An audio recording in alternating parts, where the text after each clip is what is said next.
מה קורה חברים? היום אנחנו בפרק מספר 5 של הדורוניאל.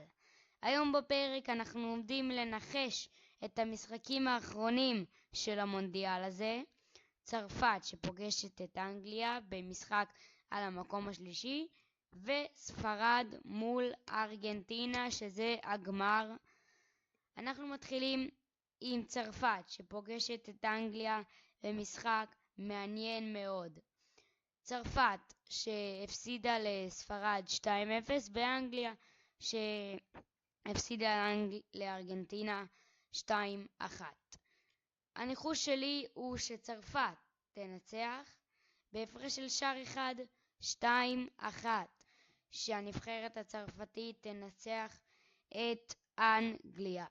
אנחנו נעבור להרכבים הצפויים: אמבפה, אוליסה, ברקולה, צ'רקי שיפתח אולי במקום דמבלה, זאיר אמרי, קנטה, תאו הרננדס, לרקווה, קונאטה, גוסטו ומיניאן.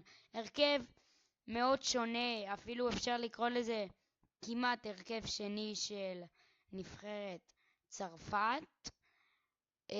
הרכב מעניין של הנבחרת הצרפתית למשחק שהוא לא הכי חשוב. אני מבין את דשאן, את ההחלטה שלו על ההרכב הצפוי הזה. אנחנו עוברים לאנגליה, גם בערך אותו דבר: מדואקה, קיין, רשפורד, רוג'רס, איזה, מיינו, אוריילי, קונסה, גיי, ספנס ופיקפורד. גם הרכב שונה מאוד מההרכבים שאנגליה פתחה בכל המשחקים האחרים במונדיאל הזה, ויהיה משחק מאוד מעניין. אנחנו עוברים לספרד שפוגשת את ארגנטינה בגמר המונדיאל. התשובה שלי שספרד באה במומנטום יותר טוב, פייבוריטית גם לקחת המונדיאל הזה, וזה התשובה שלי.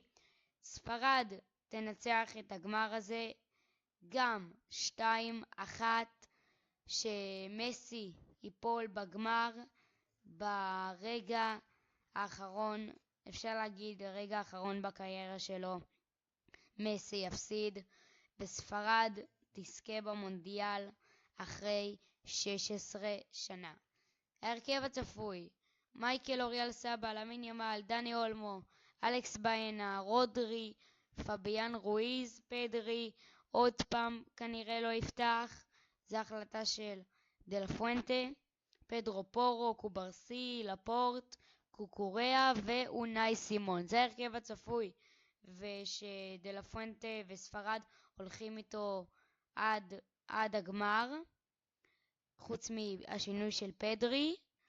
אנחנו עוברים לארגנטינה: ליונל מסי שכמובן נפתח, חוליאן אלוורס, סימאונה אולי יפתח. אני שמעתי שאולי ניקו גונזלס יפתח במקום סימאונה.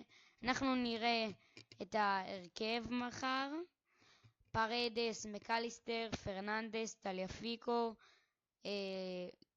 ליסנדרו מרטינס, רומרו, מולינה ואמיליאנו מרטינס. זה הרכב הצפוי של נבחרת ארגנטינה.